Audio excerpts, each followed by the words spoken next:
Welcome back to the MyLatinLife podcast. Since 2014, MyLatinLife has been your trusted guide to traveling and living in Latin America. Today, we have a highly anticipated episode for you. This is the Venezuela Roundtable. Venezuela, obviously, big in the news this week, and we've brought together three amazing guests, dare I say, Venezuela experts, to talk all things Venezuela. So we have Jake Nomada of Venezuela Ventures. How's it going, everybody? I don't know if I'd consider myself a Venezuela expert just yet, but working on that. And we have Tim Stern, Bitcoin City. Yeah, welcome everybody. It's nice to talk to you again, my dear friend. The third time, I think now, right? It could be all previous podcast guests. And we have Andres Villarroel. Well, thank you, Vance. Happy to be here. You have an all-star team today. So yeah, I'm grateful. Thank you for having me.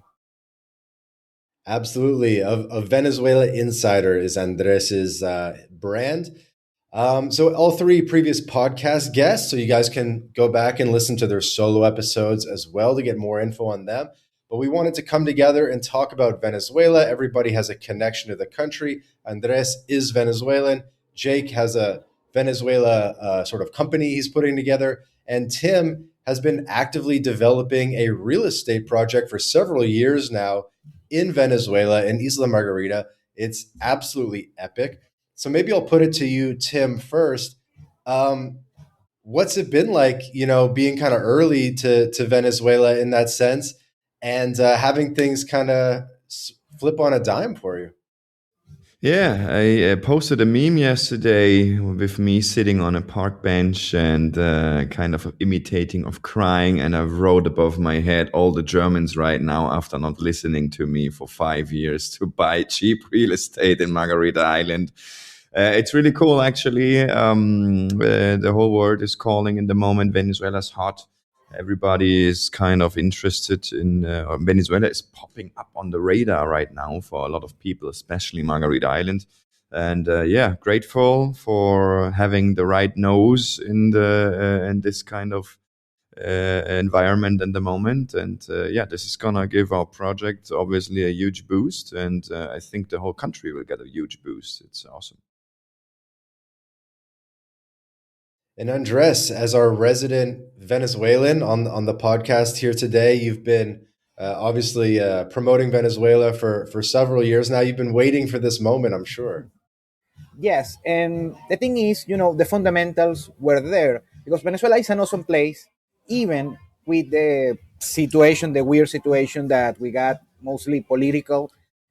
But the fundamentals were there. Venezuela is a cool country with a lot of upside, with a lot of good practical, factual things, even with, let's say, to put it like slightly lackluster Not governance. as favorable government. Yeah, of course. But even with that, I mean, the beaches are beautiful. The lifestyle is cool. You can get decent properties. Of course, a lot of downside regarding, investing and risk. But the perceived risk of Venezuela is due to all of the bad things that are true. Most of them are true on mainstream media and social media, but they left behind also the upside of the country. So the country is risky, has always been risky on the past decade and a half. However, the real risk was less compared to the perceived risk. That's on one side. And the other side is that, of course, after what happened is a game changer, and the situation is fluid right now and it's changing by the hour. Mm-hmm. And Jake, throwing your hat in the ring on Venezuela, what kind of inspired you to put together the Telegram, which grew super fast, over 1,000 subscribers in like 24 hours and everything? What made you decide to get involved here? I've been down in Latin America, I think now for like 12 years. And I mean, I think probably 50% of the dudes that have been working remote down here, living here, when you go out to dinner with them, go out, whatever, chat, that topic occasionally comes up, right? People are like, man, if Venezuela ever opens up, like, man, I want to buy some property there. I want to go spend some time there. Like, because on paper, like Andreas was talking about, it's a pretty awesome country. I mean, you've got beautiful Caribbean beaches, you've got beautiful mountain highlands, you've got big cities, you've got marinas, you've got islands, not to mention other things. But there's a lot to be interested in about Venezuela, right? And so when I saw Maduro had been captured, I was like, man, there's going to be a lot of people that are going to be really interested in investing in Venezuela now, because through the conversations I've had over the past, decade plus, that topic consistently comes up when you're talking with bros that have been down here for a while. And so that's why I threw my hat in there. I immediately reached out to Andreas, started talking to other people. We got Tim involved quick, because we just knew that people were going to want this. Now, obviously, whether that, this change, whether, the major changes start happening in 2 to 3 months or 2 to 3 years, that certainly will be kind of determine a lot of people's investment thesis here. But, the market is clear. Like, people want to go to Venezuela. People want to buy property in Venezuela, preferably cheap so they can get a nice gain. But there is intrinsic value in a lot of places in Venezuela. So.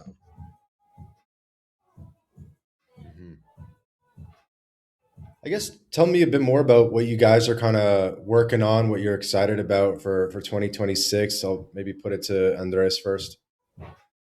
Okay, well, right now, first I have to say the situation is fluid. You have to consider some risks that are still there, and also the status quo that the country has right now, because some of the issues that we have, and compared to the narrative about the country. For instance, I've said this many times, and I think it's appropriate to remind that again, that Venezuela is not a poor country. Venezuela is an impoverished country. It's a complete different concept. Many people are thinking, I'm going to come with just a couple of dollars, I'm going to be king. And that's not how Venezuela works. Venezuela is actually a rich place that has been impoverished, not a poor country. So there is a lot of liquidity. We have estimations, I throw this number a bunch of times, between 350 billion to 700 billion of private Venezuelan savings. So that is between 3.5 and 7 times GDP. So liquidity won't be an issue. The problem is the legal framework and the rule of law that will allow that money to come back, plus the money that will come from international investors. A lot of people in Colombia have their eyes on, of course, Americans, Europeans, and companies. We're talking about oil companies, of course, hedge funds, big capital of any other ways, companies, staple companies like Unilever and Procter and Gamble, car manufacturers. Because here's the real potential of Venezuela is that most people think about oil, and of course that is a significant portion of the equation. But you have remembering COVID, when we had this term pent up demand, people were locked on their houses. They couldn't do shopping or going to restaurants or traveling, whatever. In Venezuela, we have at least 15 years of pent up demand. So that is the main opportunity that you have on the commercial side. Very quickly, here's how the Venezuelan economy works. You have the oil revenue, regardless if it's high or it's low. Right now it's low, but it's still there. Then that trickles down to the non-oil economy. And then what most of you will have an opportunity depending on what is your particular occupation, your particular area of expertise. Tim? Very true statement, Andres. I see it as well. The same concept. This has been artificially held down for 15 years, something like that. I always say that Venezuela, you cannot compare Venezuela to other countries which are more or less of the same GDP, but Venezuela has been the richest country in Latin America only about 50 years ago, Andres, 60 years ago, 70s, 80s, something like that. Venezuelan people had Spanish cleaning women and not the other way around, right? So Venezuela is going to explode again. And especially if you consider you have 7, 8 million Venezuelans outside, afuera, in other countries, in Europe, in the States, in whatever. This capital, this human capital coming back right now, combined with investments, combined with European or United States education, right? They have been 10, 15 years in a European country. They are acostumbrado, they are Used accustomed, I to. don't know, used to, Okay. they are used to competition right now, like a typical German European guy. We are very used to competition, right? To fight, to kind of optimize our product, to make it better, to have more efficient processes, whatever, blah, blah, blah, blah. All these 8 million Venezuelans, if only half of them come, if only 10% come back, these are 300,000 well educated people of capital coming back to a country and rebuilding this whole system right now. Plus, all the eyes on the world right now on Venezuela. You know what's going to happen? This country is going to take its number one spot faster back than you can even say, holy shit, right? Of course, you have Argentina, you have Brazil, all countries which have been growing. But there's no place on earth like Venezuela. You won't find the beauty, you won't find the richness, you won't find the awesome real estate. There's also a reason they always win Miss Universe. The people are just, so friendly. It's, for me, it's the most paradise country on earth, and that's why I'm here for 5 years. And this country is gonna explode. And everybody who misses this train, your problem, not mine. You should definitely come to Venezuela, check it out, buy a place, and be a part of this historic rebuilding of a whole country. I think it's kind of like Germany after you had the Berlin Wall falling. That's how it feels to me. Hmm. Yeah, I want to say something to Tim. Tim, you should be my copywriter. You just said everything that I had on my Yeah, I business. say this. I say this on stages in Germany, in Prague, in France, in Spain, in Italy, since for 3, 4, 5 years. And that's exactly how I feel. It's not a copyright text, ChatGPT spoken out to me, written for me. That's how I feel. I have been first time in Venezuela in 2005. I know the good times still from Margarita Island. My dad emigrated here in 1997, so I know how it was. I know how it crashed, and I have a good feeling how it's gonna be again. And it's gonna be awesome. So, Andres, on the ground, from people you've spoken to, Venezuelans you've spoken to, what mix of hope, fear, skepticism are people feeling right now? Well, it's a mix of both. When this, operation started in August, and it was just movement, it was just, noise on the background, because on the country, we never had, any particular turmoil situation. The country was just business as usual. Just the news that the ships and the aircraft carriers and whatever, and the thing in Puerto Rico with the fighter planes. So we know the news, but we never saw anything on the ground. And afterwards, at some moment, the people got, like, Trump is bluffing, so the status quo will remain. Maybe they're gonna cut a deal with Maduro or something like that. But right now, it's very optimistic, still cautious, because the rest of the structure is there. But they are very confident. Most people are confident, but cautious, because the rest of the entourage is there. So seeing what happens.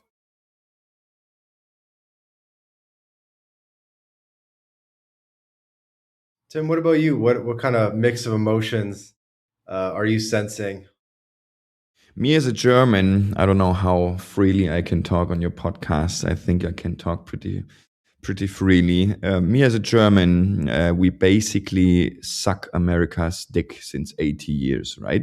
So the Germans are never having their own opinion. They get dictated by the Americans. So I'm pretty 50-50. Of course, we have a change now. There's gonna come hundreds of billions into the country. There's gonna be a lot of growth. On the other hand, I hope Venezuela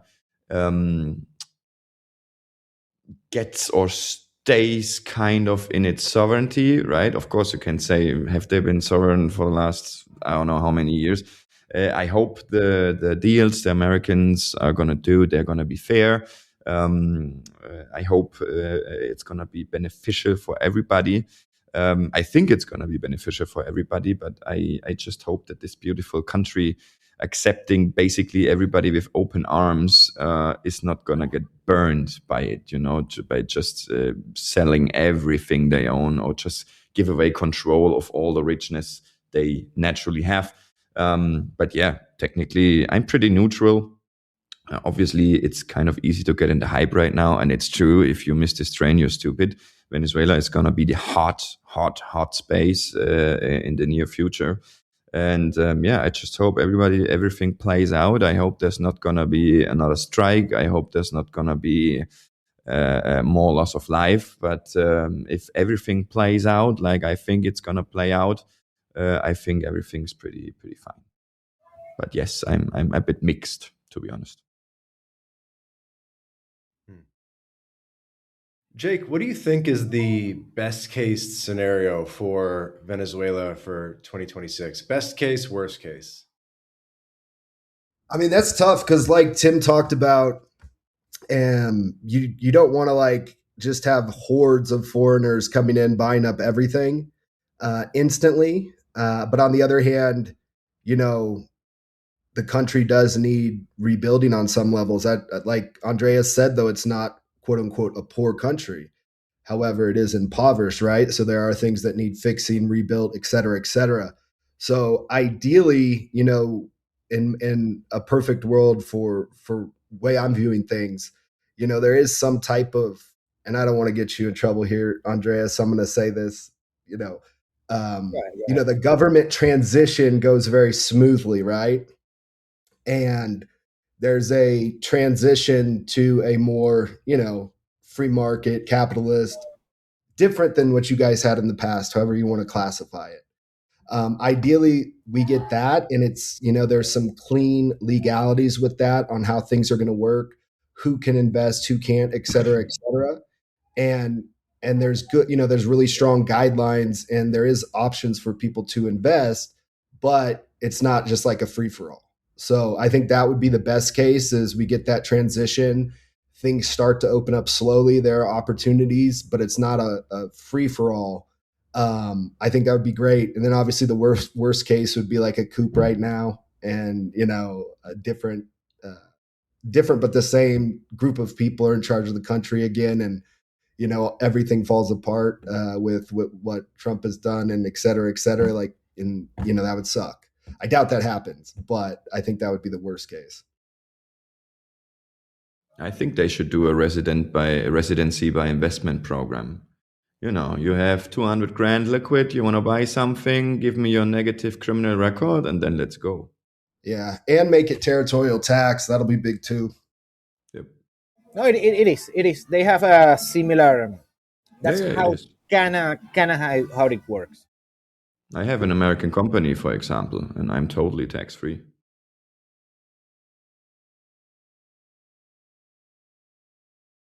Because there are rentista and investor visas currently in Venezuela, right? And Andres, you help people do that?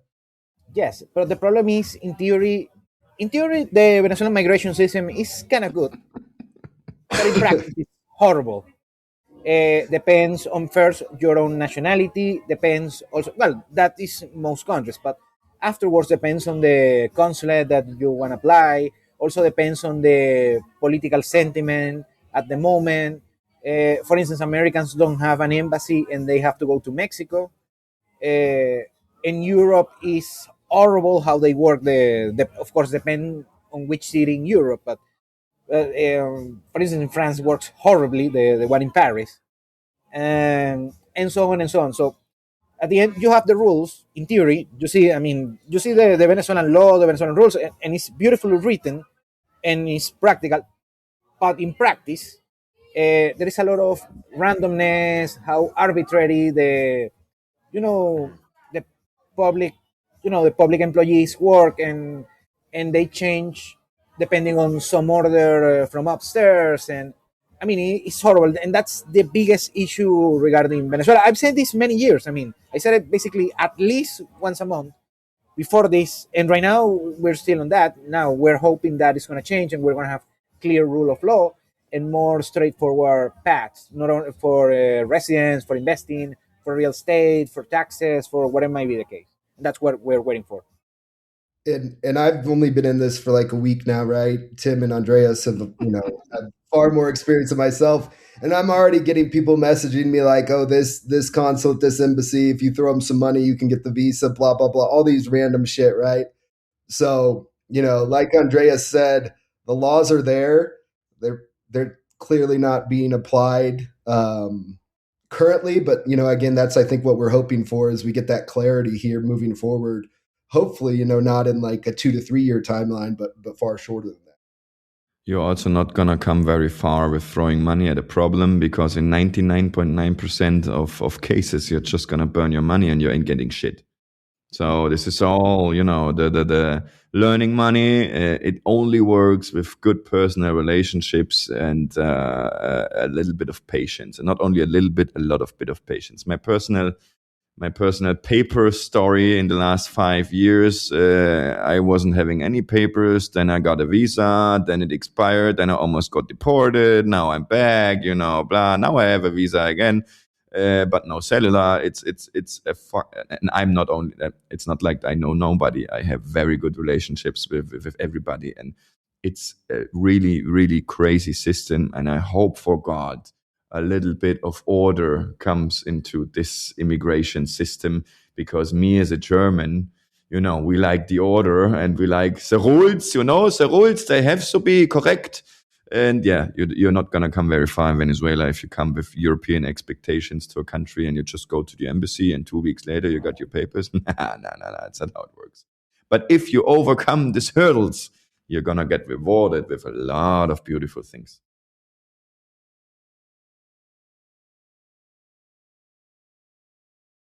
You usually have people like jumping over each other to talk. You guys are much more civilized, and I have to keep passing the baton in the podcast.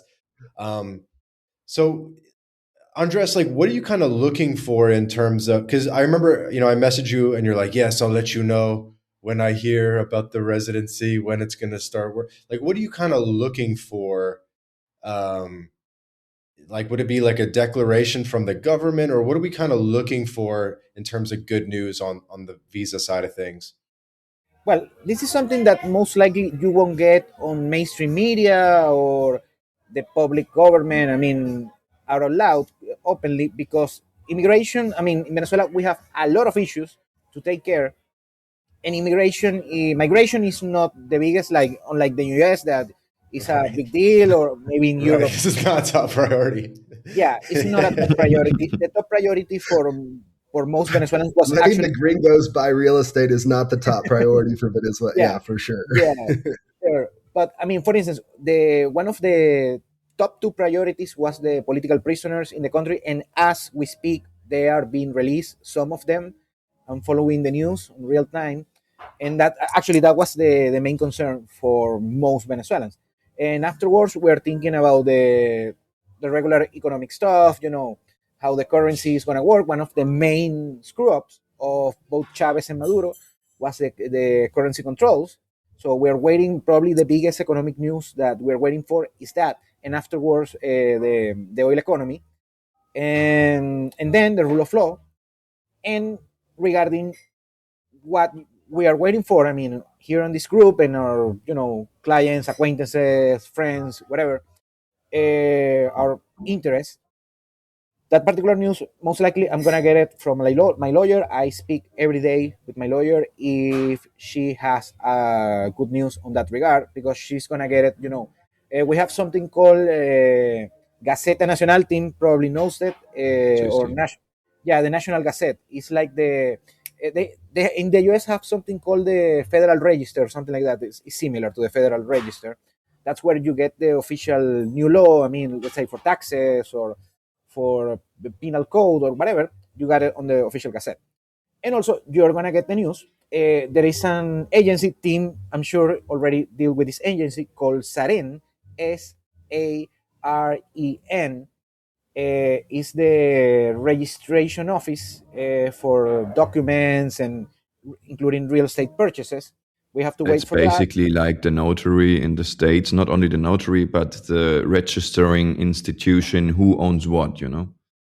Okay, yes. So we're waiting on that, and the employees on the Saret are going to get some news. Also, Saime, also Tim, I'm sure Tim had to struggle a lot with Saime. Saime is the migration office in Venezuela, and not only for it's not only for migration, it's for identification for ourselves, Venezuelans. That's where we get our ID cards, our passports, and things like that. So we're also gonna be waiting, laser focus on that, because something that most Venezuelans, especially the ones abroad, are waiting for news on that. And then the rumor is going to Saudi. spread when Saudi. You forgot Saudi. Saudi. Yeah, well, Saudi is different because Saudi is for it's It's more only for Margarita, right? for regarding real estate. Yes, Saudi Yeah. is a military, actually. It's a military agency. Each region of Venezuela has something called Saudi. That is basically it's like military security for the region, for each region of the country. In the case of Margarita Island, you need to go an extra step if you're gonna purchase real estate, because it needs to be approved by Saudi, since Margarita Island is a strategic location of the country. Yeah, it's a lot of hoops. So SODI is an acronym? Yes, it's C like Zeta. Zorro. Yeah, yeah, like Zorro. It means Zona Defensa Integral, so like the special defense zone. ZDI. No, it's not. CODI. ZODI. Okay. And then SAIME is SAIME, which is another acronym, and that's the Migrations Agency. Servicio Autónomo. ¿Qué significa SAIME? Servicio Autónomo de Migración, identificación, migración exterior, something like that. Something like that. They all have a lot of letters, and after some years, you learn what they mean, because you're probably gonna have to deal with it. No, it's helpful so people can Google these things a little bit, and yeah, okay. Hey, and we have to do this before we get to the end of the episode. We never actually mentioned Tim's project, which is absolutely an insane project. And I feel like just doing it right at the end wouldn't do it quite justice. Tim, can you explain the scale of what you're doing? Like you're even building a marina. Yes, so it all got a little bit bigger than planned initially, but I'm not complaining here. So what we basically did, right on the time when nobody had the balls to do anything, we bought a lot of land on Margarita Island, beachfront land, and we developed the whole city. So what we basically did right now, today, we have 40.6 hectares of land, which is plotted down to 300 individual plots of land, where a lot of wealthy foreigners, but also right now we have a lot of interest from national buyers with big companies, where we're basically going to build a city which has some unusual rules, some unusual things going on. It's called Crypto City on Margarita Island, and it's called Crypto City because we use blockchain technology to basically digitally crowdfund investment in big projects. For example, right now we have different projects going on. We have a racing circuit, which we're going to build in Margarita. We have a luxury old people's living home with 73 units. We are going to do beer. We are Germans. We're going to have a big ass brewery. We're going to produce water. We have several electricity producing companies going on. It's a lot of different projects. And right now we are around 50 families, mostly from Europe. Germans, Austrians, Swiss, Spain, Italian, but mostly of them German, obviously because I'm German and most of my reach is in Germany. And we have a voting process going on. So that means exactly what I just told to you guys or to Jake. What I think Venezuela should do is kind of like a residency by investment program. We kind of do something like that. We have a voting process where we really look thoroughly into our potential buyer, and only people which have the same values as ourselves can come into the group. Also, they have to bring some capital. They have to bring an interesting business backgrounds. It's only entrepreneurs. It's no standard employees so they all have their own companies. But mostly we're interested in the right values, right? Because I don't want to have people coming to Venezuela with their nose, really up high and feeling like there's something better because they're from Germany or from France or something. I hate this shit. If we are coming to Venezuela, we are guests. And obviously, we are going to learn the fucking language. We are going to eat arepa, and we are believing in the Virgen del Valle because we are guests here in this country, right? And I hate these Germans coming to other countries and then they're like walking around and treating people like shit because they have 2,000 euros a month pension, Who the fuck do you think you are? You're a pensionist from Germany. This gives you no right to talk down to people. I have been received with open arms. I love this country. And I only want to bring good people into this country. And I hope the other half of Germans who are not who are no good for nobody stays at home. And yeah, so basically what we have is 300 houses on 40 hectares beachfront property with a marina, 170 plots, 170 berths, it's called in English. We also have a beach club. It's also a centro comercial and a lot of other different little side projects. And we started 2022. We bought every plot of land. We did all the earth movements. Right now we're building all the walls. And on the end of this year, we are going to build the first houses. And right now we just got announced special economic zone as well in Margarita. We are fully endorsed. We have all the permits. It was a hard piece of work the last 18 months. I assure you, Andres will know how much bullshit we had to endure, but now we have everything. We have a 180-page study for the port. It's all permitted. We have all stamps we need, and right now we can give full throttle. And this is going to be an awesome project. And everybody who wants to visit Margarita, give us a little visit. We are 5 minutes from the airport. Just come by, follow the big signs, Crypto City, or just Google it on cryptocity.land or on Google Maps. You're going to also find it. It was a hard fight with Google, by the way, because if you register a business, they want to have an address, but I'm the address, so they didn't understand why. It's really crazy. And sorry, before we move on, the special economic zone is literally on your land, and what does that do for you? The special economic zone is on the whole of Margarita Island. We had nothing to do with that. It was just an extra. It got announced on January 2023 that the whole island. Not the whole island. It's divided in different special economic zones. You have one touristica, you have the tourist special economic zone, you have production ones, you have software, you have whatever. And when this got announced, I looked at the map and I was like, holy fucking shit. The special economic zones, they collide at one point, where you have like kind of overlapping different special economic zones. And guess exactly at which fucking point they are overlapping. Right at our plot of land. I couldn't believe my eyes. It was pure coincidence. I had nothing to do with that. I looked at the map and I was like, wait, so we are touristic special economic zone, but we are also production special economic zone. Like, nice, And like 2 weeks later, we found our own water supply because we wanted to have like a planta de desalinización, like a desalination plant.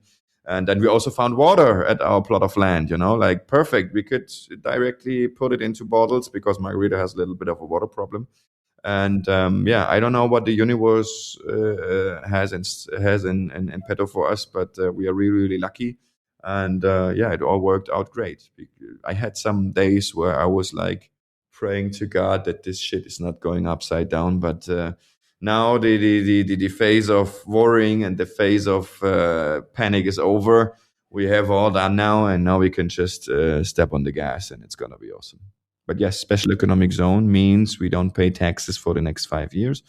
For every company, for every project we register, and it's very likely that this is going to be extended again by another 5 years. It's not like Prospera, though, where you have your own laws. This is called the sede. It's not a sede, it's a ZEE, a Zona Económica Especial. This doesn't mean we have any own laws or something like this. I don't even want my own laws, because once you have this kind of special autonomy zone, whenever you have a change of government, you're going to have a lot of problems. I'm pretty happy with the special economic zone. This only means some tax breaks and some help from a government institution in getting permisos, in getting, introducing contacts and everything. They really did a good job making this project what it is today. And the guy running the special economic zone, he was the embajador. He was the ambassador for, I think, the Saudis, Saudi Arabia. And he was of great help. Good man, half Arabic, half Venezuelan guy. Awesome. We had a lot of really, really good talks with him, and he really gets the things done. It's really good. Cool. Well, I guess I'll give everyone a chance to just talk about what they're working on. We really only have like 10 minutes left. Things kind of fly by. So, Jake, what's the vision for Venezuela Ventures? So with Venezuela Ventures, I just threw that together. I immediately contacted Andreas and was like, this is interesting. Let's at least get some people and start talking about this. And me and Andreas have spoken a little bit over the past week or so about what we want to do, and I think we both agree on kind of just a wait and see approach at this point. Once we get more clarity, like Andreas had talked about prior with I think you called it the National Gazette or something. Once we start getting laws coming in with that, then we can start, offering guidance to people that are actually serious about this, about how to get it done in an efficient manner, in a simple manner, and avoid any landmines. So that's kind of the vision, is to basically put together the best team and information about Venezuela for the general public once we do have that clarity and those guidelines. Okay. I wanna compliment you on that one, Jake. It's a really great idea, and it's gonna turn out really cool. And I think, I don't know you personally, Andres, but I hear you have you're really good connected here. And if you guys, I would suggest that you guys just open like a guardian angel company, like having legal services, help the immigration papers and everything. I don't have time.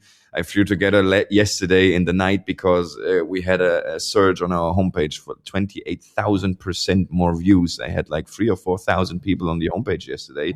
I flew together a quickly meddled down like real estate company. I was like, everybody who's German on the island and who's doing real estate, come here, bum, bum, bum, bum, bum, then put it all on the homepage, we're just forwarding the leads because it's crazy.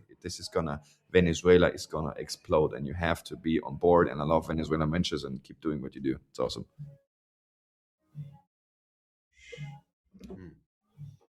And Andres, Venezuela Insider, your tagline on Twitter: offshore consulting for expats, entrepreneurs, investors, and related internationals with a boots on the ground approach.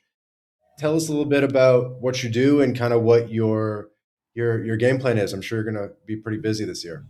Okay, yeah, well, basically you describe it. I put it, that's what they put the copywriting. Basically, what I did, and I don't like to sound too LinkedIn cringy, but with a holistic approach, I help anyone that has a particular project in Venezuela. For instance, people that want to come for the first time and they need help with the logistics, people that want to purchase real estate, they are doing the due diligence. Most of the thing that I do is, just due diligence about the country regarding real estate, macroeconomics, projects for the future, or even intangible things like just coming for vacation or getting a residence, or any particular project that both tangible and intangible, that involves Venezuela. Since there is a lot of lack of information and misinformation, the best thing is get the team boots on the ground. And the other thing is the situation changes a lot. But year over year, even month by month, sometimes the economics is behaving one way and then behaves the other way, and many people have either outdated information or wrongful information depending on what they watch on mainstream media. Now we have another reset on the country after January 3, and that's what, again, I have to redo a lot of the things that I said just a couple of weeks ago. I said I did some analysis for 2026. Now I have to throw them to the trash and start over, back to square one. Regarding the work Jake and I we started doing. Now, this is something that we had on the back of our heads like a few years ago. Remember when I met Jake? Now it's getting more serious, of course, due to the circumstances. So, but mostly right now, what I can recommend anyone listening to this and doesn't know that much about the country is just doing your due diligence. You can do it. I have a lot of free resources that you can get some intel. You can hire me. You can hire Jake with Venezuelan Ventures. Tim, I'm sure, has a lot to share as well. I mean, he has a professional background already in the country as an investor, and well, he mentioned that he's going to be busy, and perfectly understandable. We are But gonna be. so we are gonna be so if you want to do it solo, but remember that when you go solo, you are gonna face more risk to Don't do do it. it alone. Do No, not do it alone. You're gonna lose your money. I swear to God, if you come alone and you throw around your money because you have money and you think you can solve your problems with money in Venezuela, it's not gonna work. Yes, and I'm gonna say this, and it's not that I want to toot my own horn, but I mean, I save so much money to my clients, at least a 10-1 ratio regarding for each dollar they spend with me on just, let's say, a half an hour consulting call. They're gonna save 10, 20 times, because if they don't do it, and they do it on their own devices, they're gonna spend at least a couple of $1,000 that they shouldn't have spent, or it could be spent wisely, more wisely. Let me tell a little story, because so you guys know why you need an Andres or why you need a Jake. When I was coming here 5 years ago, I was buying an office and on a really nice centro comercial, and there was a big office complex on nivel P, like at the level P. It's like the sixth or seventh level on like a centro comercial. And I was like, yeah, why should I spend so much money, for somebody who can teach me the rules? And I met with the seller, and the seller was like, oh, yeah, I have a poder. I have like, how's it called in English? Poder, Andres, like A legal authorization, an authorized an authorization. authorization, right? I have an authorization. The actual seller is somewhere in Hawaii, whatever. Here's my paper, which gives me the possibility to sell this office for him. It was a really great price. Yeah, it was actually it was 5 offices in total, 350 square meters. I planned to get rid of all the walls, and make one big office out of it, and that's exactly what I've done. So I bought the office. It was a great price. It was like 18,000 or something for 350 square meters of more or less modern office. I mean, the air condition worked. It didn't look like shit, and it didn't look like it's from the 70s. So I was like, yeah, cool, great deal. So I'm happily going to my office. It's 2021. I started a marketing agency. And then I grew this to like 30, 40 employees. And then one day, a very Hawaii-ish American guy looking comes into my office and says to me, "Who's the boss here?" I said, "It's me. Why? What the fuck are you doing in my office?" And I was like, "What do you mean being in your office?" "Yeah, it's my office." And I said, "No, it's my office. Look at the buy contract. I bought this 2 years ago." And he was like, "This motherfucker." And yes, they knew each other, but the authorization, the poder, was just for one of those 5 offices. It was not for every office. So the guy made it sound and look like he has the authorization to sell every office. But I actually legally I just bought one of the 5 offices, and imagine all the bullshit and all the fighting I had to do. I mean, we kind of got to an agreement later. But this little error costed me like $20,000 or something. Still fucking cheap if you consider 300 something square meter of office for 35 something grand. But yeah, if I would have had a contact with Andres or with Jake, they would probably have said me that, yeah, it makes sense to look at all the poderes and not just at one. But yeah, that's just learning money you spend, and that's why exactly you need people helping you. Okay, can I add something, Tim? First, I think still the thing work. I mean, if you do the math, you get a pretty good Still price. fine. Yeah. On that regard. Also, it was a very specific thing. I mean, that's not a situation that you're gonna find every day on real estate in Venezuela.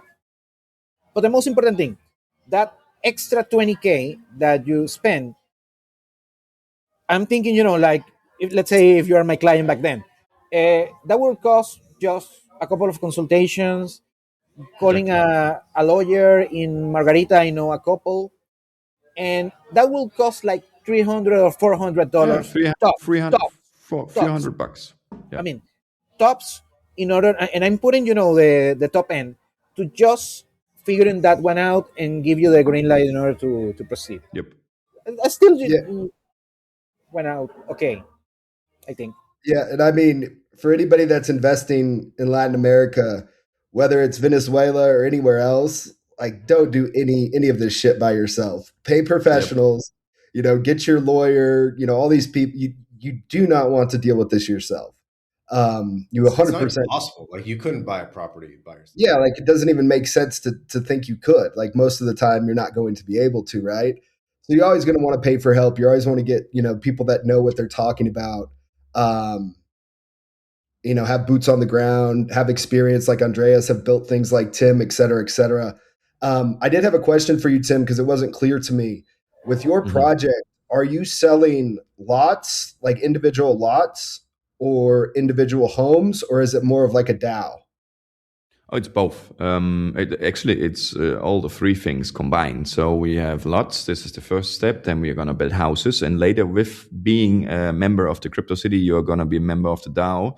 And in this DAO, we do a lot of different projects. For example, Jake, Andres, and Tim, they decide to, because we are neighbors, right? We go eating every Saturday at the beach club, blah, blah, blah. We make friends. And we decide to open up the biggest real estate company in Venezuela, right? So we need capital for a nice office and blah, and the teams and the computers and blah, and we calculate we need around 2 million. Okay. Maybe we can chime in 1 million ourselves, but we are in need of capital, maybe 1 million more. Then we are going to launch this project on the DAO with a liquidity pool, which states 1 million until financed. And then the smart contract is going to have a timer. It's going to be 30, 60, 90 days, whatever.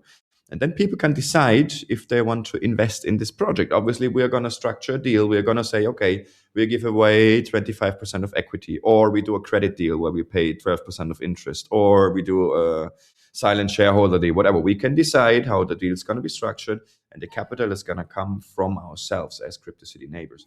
And after 90 days, the smart contract is going to look, or after X days, because we can also define how long we are going to do the capital raising rounds. After the end of this capital raising round, the smart contract is going to look at the liquidity pool, and there's going to be two options. Option one, the capital came together, then the money gets liberated, so we get access. Or option two, the money has not come together, and everybody gets repaid automatically inside of the DAO with USDT or USDC on the Tron network.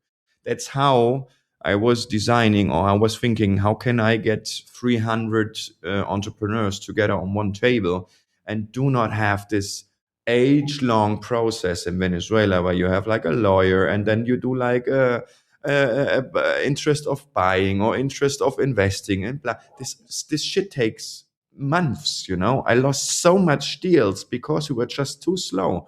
I lost almost 2 years ago. I lost a great hotel deal, 35 rooms, a second line of beach for $800,000.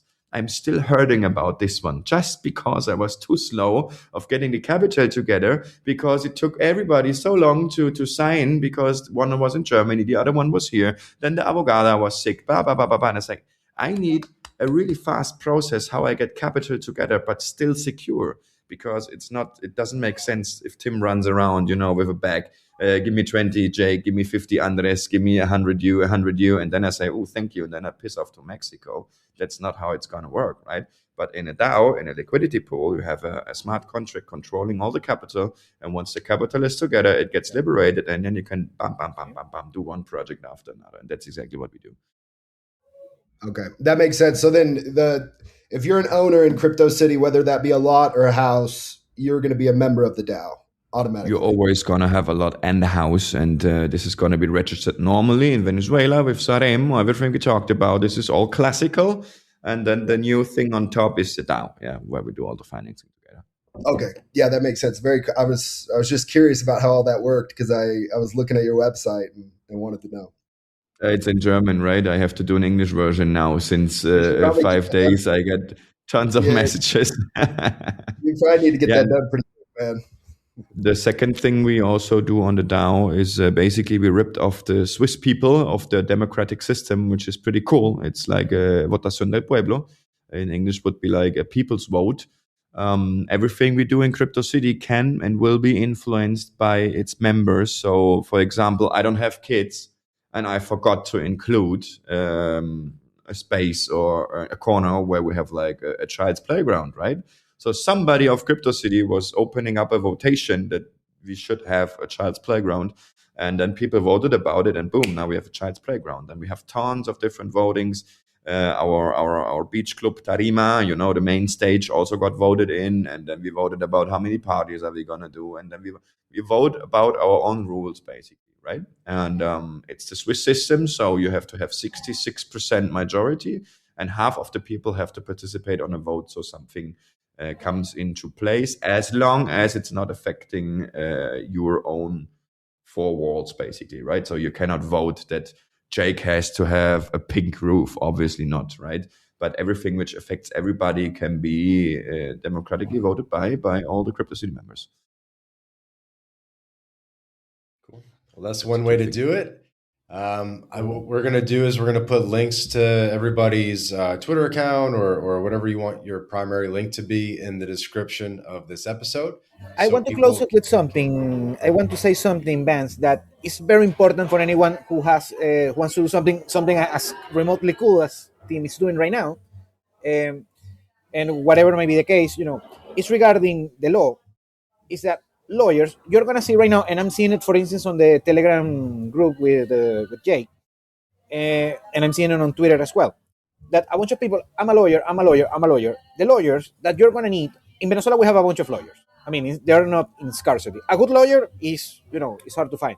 But the particular case, if you're watching this, listening to this as an international, is that the lawyers that they know about international affairs and migration and all that jazz, they are, very hard to come by in Venezuela. It took me, I remember, the first couple of years, I worked with mediocre lawyers because they don't know about migration and dealing with international. Then I got a superstar lawyer that he's great. He's an old-timer that is great, specialist on this thing, but he was a diva. So it was hard to work with him. And finally, since a few years, I've been working with my lawyer that not only knows pretty well how this thing works, but also she's great to work with. So you need a lawyer like that. And they are very, it took me years to find me as a Venezuelan. Yeah, absolutely true. I can compliment you on that. There are just like 5 or 10 lawyers like that in the whole country, and most of them work, and most of them are co-opted by the oil companies. So that makes it extra because you have to outbid the oil companies, of course. That is next to impossible. And I'm lucky that I was able to find one for myself. Sure, Tim have something similar. Do not go with the first lawyer you find. 99.999999999% of lawyers is bullshit. First, one good indicator, if they don't speak English, you know what's up. International law and and you don't speak English, bullshit, right? Then just throw them some basic couple of questions. Go to ChatGPT. Get some questions which are a little bit harder, throw it to the lawyer, and if you catch them lacking, out, next one. And it took us also like 4 or 5 years to find somebody decent who knows what's a trust, like a basic international lawyer should know what's a trust structure. They should know how migration law works. They should know a lot of things. Do not go to the first one and just like, oh yeah, I have a lawyer now. Nope. 99%, you should put them in a sack and a baseball bat, because everybody is everything here. Everybody is an electrician. Everybody is a plumber, and everybody is a lawyer. It's all bullshit. Well, we got the best lawyers that don't work for the oil companies.